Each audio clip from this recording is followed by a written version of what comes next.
주식 투자 심플하게 충분하게 스텝스. 투자자 입장에서 빠르고 정확한 시황을 전달드릴 최경진의 퀵시황입니다. 오늘은 오전에 반짝하고 힘든 오후장이 지속되었습니다. 어떠셨나요?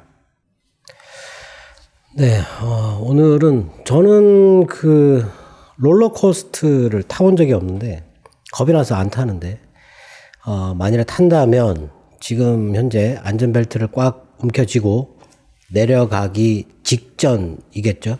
네, 이 롤러코스터가 즐거움을 줄지 아니면은 공포를 나에게 줄지는 아직은 모릅니다.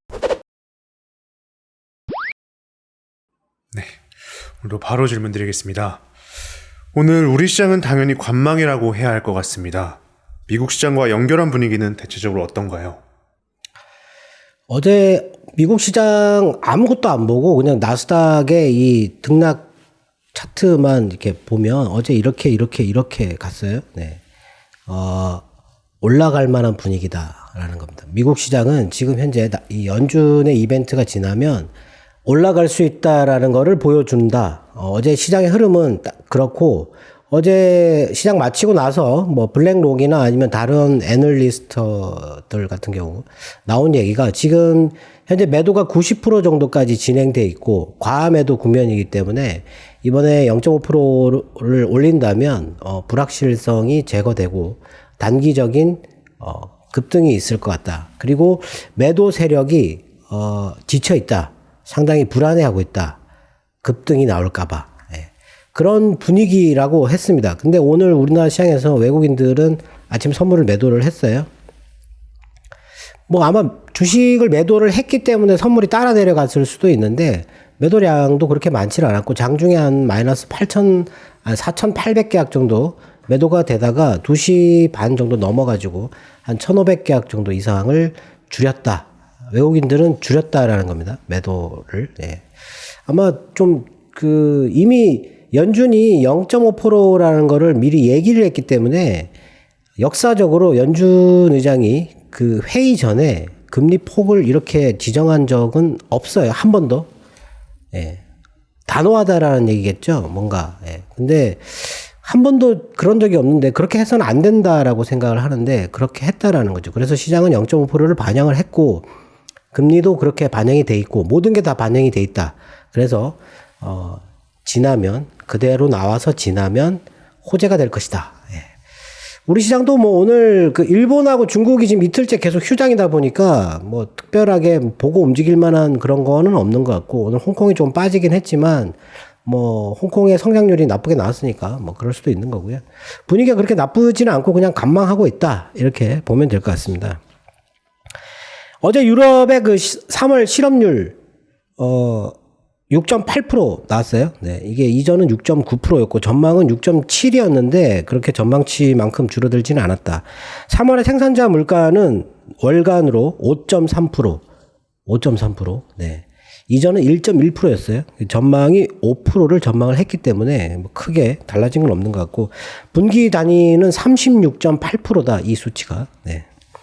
프랑스의 4월 신차 등록이 마이너스 22.6%. 이거는 이전은 마이너스 19.5%였는데 더 늘었고 이탈리아의 신차 등록도 마이너스 33%, 마이너스 29.7%였는데 더 늘었다.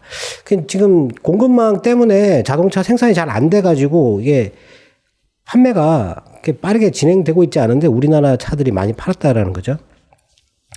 그리고 브라질의 4월 산업 생산은 월간으로 0.3%, 이전은 0.7%였고요. 연간으로는 마이너스 2.1%, 이전은 마이너스 4.2%였다.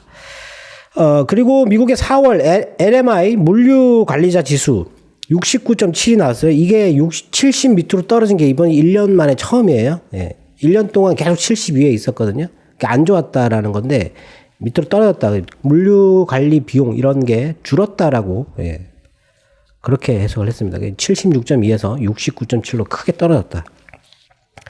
그리고 미국의 3월 구인 이직 보고서 이게 이제 좀 너무 쇼킹하게 나온 거죠. 지금 1154만 9천 건이 나왔어요. 이게 이전은 1134만 4천 건이었고 전망은 한 1100만 건 정도 되지 않겠나 싶었는데 1154만 건.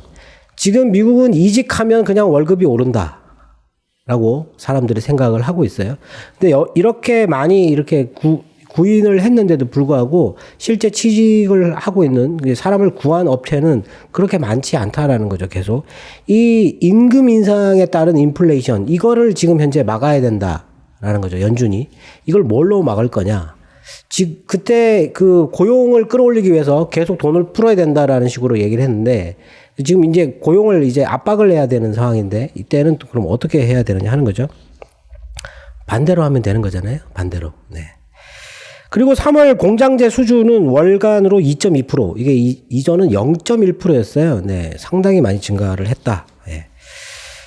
일단 지표를 댓글에 뭐 중요한 나라만 보면 되는 거 아니냐라고 이렇게 하셨는데 여러 나라를 같이 보는 게 다 이유가 있거든요. 이게 어느 한쪽에서 이게 사소하게 생각했던 부분에서 뭔가 위험이 생기는 경우가 많기 때문에 좀 같이 봐주는 게 좋고 그리고 우리가 중국이나 미국에만 투자를 하는 게 아니잖아요. 네. 그래서 뭐 중남미도 투자를 하고 러시아도 투자를 하고 다 투자를 하는데 같이 보는 게 좋지 않을까. 네. 러시아 재정위기는 그리스에서 나왔잖아요. 네. 그리고 푸틴이 비우호국에다가 러시아의 제품과 원자재 수출 금지한 거에 서명을 했어요. 네. 그래서 이제 가스 가격이 좀 많이 오른 게 아닌가 싶은데, 지금 뭐 이런 것들이 지금 현재 별로 좋지 않다. 예, 이렇게 보면 될 것 같고. 그리고 미국의 일본의 경제산업상하고 미국의 상무장관이 회의를 했어요. 회담을 했는데 반도체 공급망 협력안에 대해서 발표를 할 예정이다. 이렇게 얘기를 했습니다. 지금 대만과 우리나라에 치중되어 있는 이 반도체 공급망 이거를 개선해 보려고 한다라는 거죠. 네. 그리고 영국 중앙은행도 이번에 금리를 0.25% 또 올릴 거라고 생각을 하고 있는데 아마 1% 정도 될 거다 이렇게 얘기가 있었고요. 그리고 러시아가 지금 우크라이나 오데사의 공격 강도를 높이고 있다 이런 얘기를 하고 있는데 거기에 지금 이제 그 무기 지원한 거 이렇게 쌓아두는 물류센터 같은 게 있는데 그거를 지금 파괴하고 있다 이렇게 얘기를 했고 그리고 이 우크라이나에 네덜란드가 지금 155mm 그 대포 있거든요. 그거 5개 주기로 했었는데 독일에서도 7대를 승인했어요. 네. 근데 지금 중화기 지원하는 거에 대해서 독일 국민 여론이 많이 떨어지고 있습니다. 지금 46%로 나왔어요. 지난번보다 9%나 떨어졌다. 예. 이게 조금 불안해하는 뭐 그런 게 있는 것 같습니다. 네. 그리고 러시아가 자동차 부품 공급난이 생겨가지고 이거를 지금 이란에다가 공급을 해달라고 요청을 했다. 이런 얘기가 있었고요. 그리고 오늘 홍콩이 많이 빠진 거는 홍콩의 그 1분기 성장률이 마이너스 4%가 나왔어요. 마이너스 4%. 네. 지린성은 마이너스 7.9%가 나왔습니다. 지린성은. 근데 지금 한 가지 좀 우려되는 거는 상해의 그 봉쇄하고 그 삼각주 지대에 있는 거, 장수성하고 뭐 이렇게 그쪽 봉쇄가 3월 말부터 있었다라는 거죠. 그렇기 때문에 지금 4월 내도록 봉쇄를 했었거든요. 그 충격이 2분기에 어마어마하게 나타날 것이다. 뭐 이런 우려가 있어요. 네. 그리고 그 우크라이나 의회에 그 영국 총리가 화상으로 참여를 해가지고 3억 파운드의 군수 지원을 또 발표를 했어요. 예. 그리고 뭐 지금 러시아 가스 때문에 그리스가 LNG 터미널 건설한다고 했는데 이게 상당히 큰 규모로 건설이 되는 것 같습니다. 2023년에 완공된다고 했는데 이렇게 되면은 조금 좀 낫다. 그러니까 배로 지금 그 유럽은 가스관을 통해서 계속 가스나 이게 석유를 받았기 때문에 이게 그 해상으로 받는 터미널이 없어요. 그 저장을 해야 되는 배가 오면 그 배에서 가스를 내려가지고 저장을 해야 되는데 그 저장소가 없거든요. 지금 독일하고 뭐 여러 군데에서 지금 이걸 짓고 있어요. 지금 현재 그 대비를 하겠다라는 거죠. 그리고 멕시코가 볼리비아하고 아르헨티나, 칠레 뭐 이렇게 남미 쪽에 있는 중남미 이쪽에 있는 나라들 그 리튬을 갖고 있는 나라들하고 리튬 연합을 결성하겠다라고 그걸 추진하고 있다. 에너지를 무기 삼는 그런 경우인데 하여튼 뭐 이런 걸 하고 있다라는 거죠. 이런 거 좀 안 좋습니다. 이런 거는. 그리고 러시아가 이번에 그 지급한 채권액 6억 5천만 달러 그거를 줬어요. 줬는데 그 미국과 영국의 금융기관이 아직 그 채권자한테 전달하지 않았습니다. 예, 이거를 정부에서 미국과 영국에서 정부가 전달 못하게 막아버리면 러시아는 디폴트가 난다. 디폴트가 나면 디폴트 얘기를 계속 하는데 디폴트 나면 뭐가 달라지느냐. 지금 현재 러시아의 채권액이 채무액이 1,500억 달러 정도 된다고 합니다. 예, 이게 휴지 조각이 되는 거죠. 예. 하여튼 뭐 그런 게 있으니까 좀 중요하게 생각하는데 이제 오늘까지인가요? 네. 오늘 아마 그게 결정이 나는 걸로 예, 봐야 되는데 아마 금지를 하지 않을까 이렇게 생각하고 있어요. 그리고 마크롱이 그 푸틴과 전화 통화를 했는데 마크롱은 그 우크라이나의 식량 그 곡물 그 금수 조치를 해제를 해달라. 지금 흑해를 러시아가 봉쇄를 해가지고 이 곡물 수출량이 원래 600만 톤 정도 되던 게 지금 30만 톤밖에 수출이 안 돼가지고 이걸 지금 풀어달라고 얘기를 했는데 푸틴은 서방의 무기 지원이 중단되면 생각해보겠다. 예. 그렇게 얘기를 했어요. 그리고 그 유럽의 6차 그 러시아 제재안이 곧 표결에 들어갈 건데요. 거기에 그 러시아 최대 국책은행 스베르방크 이거를 또 스위프트에서 완전히 배제해버리는 그거하고 그리고 석유 금수 조치 요게 아마 들어갈 것 같다라고 했습니다. 이게 만약에 지금 독일이 지지하고 있기 때문에 이번에는 통과가 될 가능성이 있다라고 보는데 그리고 피치가 올해 중국 성장률을 4.8에서 4.3으로 낮췄습니다. 네.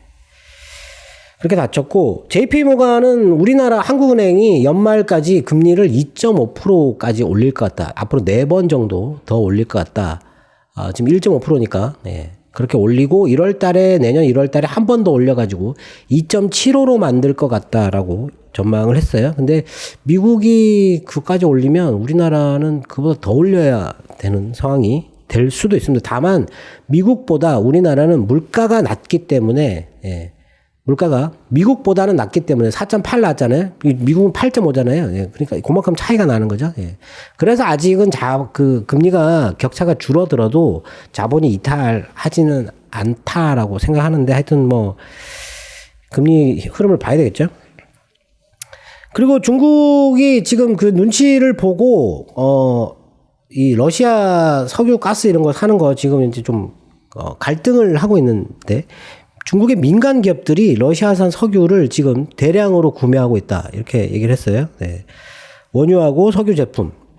현재 그 브렌트유가 105달러 정도 되는데 그거보다 35달러 정도 싸게 지금 현재 산다고 합니다. 네.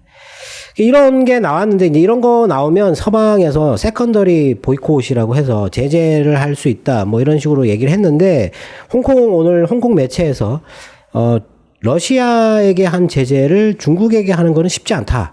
어렵다. 왜냐하면 서방이 더 큰 충격을 받을 것이다. 이렇게 주장을 했어요. 네. 그래서 못할 것이다. 봐야죠. 네. 그리고 한국은행 그 통화정책위원회에서 중국발 쇼크를 얘기를 했어요. 네. 지금 중국이 경제가 너무 안 좋은데 저렇게 쇼크를 보이면 우리나라에서 중국 자본이 대량으로 유출될 위험이 있다. 그거를 오늘 그 연구 자료를 냈는데 이게 지금 가장 우려스러운 부분이죠. 특히 부동산 쪽에 중국 자금이 많이 들어가 있기 때문에 이게 이제 유출되는 게 아니냐. 근데 지금 현재 큰 고비는 넘어간 것 같다라고 얘기를 했어요. 근데 혹시 모르죠. 중국의 경제가 안 좋아져가지고 만약에 그쪽에서 지금 이제 위안화를 얘기를 했는데 위안화가 약세를 계속 이렇게 보인다 그러면 우리나라에서 돈을 빼서 위안화로 바꿔서 들어갈 가능성이 있다라는 거죠. 네. 그거에 대해서 우리나라는 상당히 좀 긴장을 좀 해야 되는 부분이죠. 네. 그리고 조명친 의원이 또 나왔는데, 이 사람 때문에 지금 다 망가졌는데, 새로 이게 제안했던 BBB 인력 인프라 투자 제안한 그거에 대해서 탄소 집약적인 재화에 추가 관세를 부과하는 것을 검토 중이다라고 얘기를 했어요.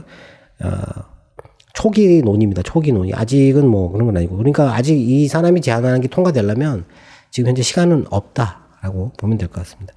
그리고 몰도바 대통령이 나와가지고 인터뷰를 했는데 지금 몰도바가 최대 안보 위기다 이렇게 얘기를 했어요.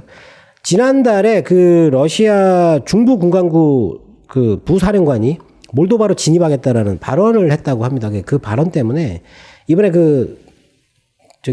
폭발이 일어났던 그 지역으로 진입하겠다라고 해서 지금 몰도바 같은 경우는 중립적인 그 위치를 계속 고수를 하고 있어요. 그리고 몰도바는 가난한 나라여가지고 무기가 아예 없다고 합니다. 지금 탱크도 박물관에 있는 거 그거밖에 없다고 대통령이 나와서 그렇게 얘기를 했어요.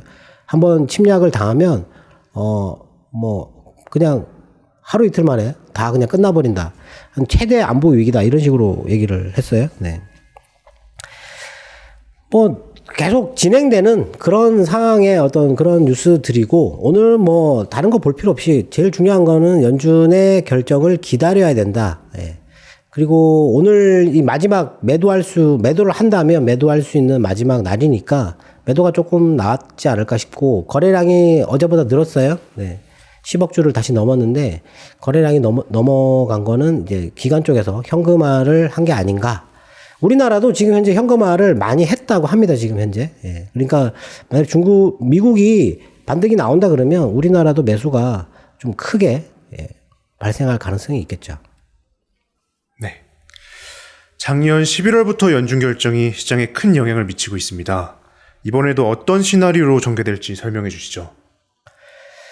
네, 사실 이번은 원래는 이제 금리 인상 폭에 대해서 계속 싸웠지 않습니까? 0.25냐 아니면 0.5%냐 이걸 계속 싸웠는데 연준 의장이 0.5% 이렇게 못을 박아버렸어요. 그러면 싸울 일이 아무것도 없는 거거든요. 그럼 도대체 뭘 가지고 불안해할 이유가 사실은 이번에는 크지 않다. 다만 이제 자산 축소를 얼마로 시작을 하느냐.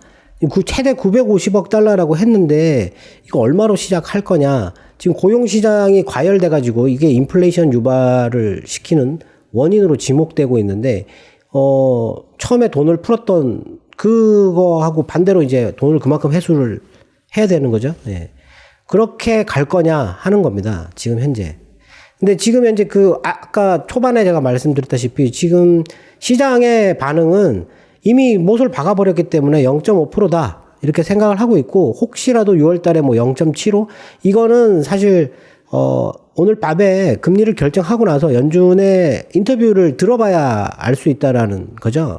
그거에 대해서 약간 불안해하고 있긴 한데, 그거 외에는 사실 시장은 과매도 국면이다. 오를 것이다. 이렇게 생각을 하는 거죠. 예.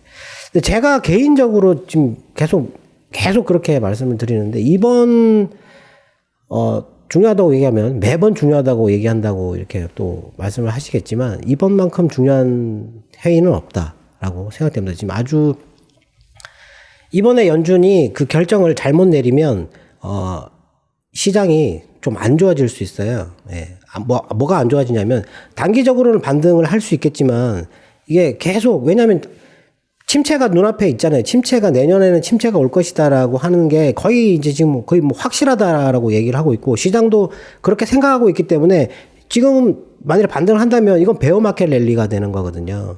이게 천천히 또 밀리는 거죠. 예. 그렇게 되면 매매를 하기도 어렵고 오히려 시장에 더 안 좋지 않을까. 이 통화정책 같은 경우는 기회가 딱 있거든요. 그 기회를 놓치면 오히려 그게 역효과를 많이 내요. 우리나라도 예전에 과거에 그런 적이 있고 다른 나라들도 유럽도 그렇고 미국도 그렇고 타이밍을 한번 놓쳐버리면 이게 미래에 상당히 큰 영향을 줍니다. 그런데 지금 현재 연준이 내려야 되는 이 결정은 매우 중요한 그러니까 아예 그냥 충격을 줘가지고 시장을 끌어올려가지고 침체를 막을 것인가 제가 볼 때는 침체를 지금 막으려고 하거든요. 근데 지금 시장은 그렇게 큰 충격을 줘가지고 끌어내리면 시장의 침체가 확실하게 간다. 이렇게 생각을 하고 있어요. 근데 저는 반대로 생각을 하고 있는데 그렇게 해야만이 침체를 가지 않는다라고 그렇게 생각하는데 하여튼 이번에는 금리 폭을 지정을 해버려가지고 사실 딱히 금리에 관련된 부분은 고민을 시장은 안 하고 있다. 근데 저는 이번에 시장과 소통한 것보다 더 많이 올려야 된다라고 이번밖에 없다. 이 다음에 올리려면 더 고통스럽다라고 생각을 합니다. 그래서 근데 뭐 그렇게 불안할 요인은 아니고요. 뭐 미국 시장의 분위기나 오늘 우리나라 시장의 분위기는 단기 랠리를 기대를 하고 있는 그런 분위기인 것 같습니다. 오늘 밤에 될 수 있으면 인터뷰를 좀 보고 싶네요. 네. 오늘도 투자자분들의 궁금증이 해소되었길 바라겠습니다. 네, 기다리던 그날이 왔습니다. 네. 지금까지 최경진의 퀵시장이었습니다.